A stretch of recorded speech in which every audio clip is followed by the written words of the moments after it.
नमस्कार मित्रांनो, आजच्या या व्हिडिओमध्ये मी तुम्हाला सांगणार आहे की भारतात आणि विदेशात ज्या रोड्स बनवले जातात त्यांच्यामध्ये काय फरक असतो, त्यांची क्वालिटी कशी असते आणि कुठला मटेरियल त्यात वापरतात.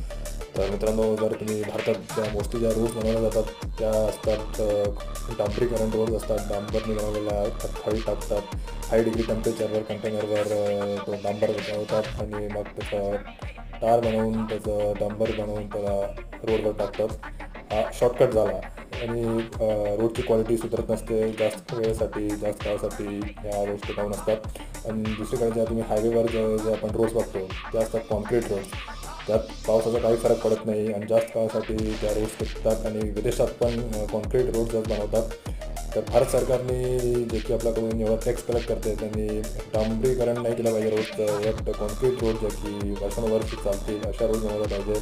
तरच आपली भारताची इन्फ्रास्ट्रक्चर सुधारेल आणि रोड कनेक्टिव्हिटी पण सुधारेल.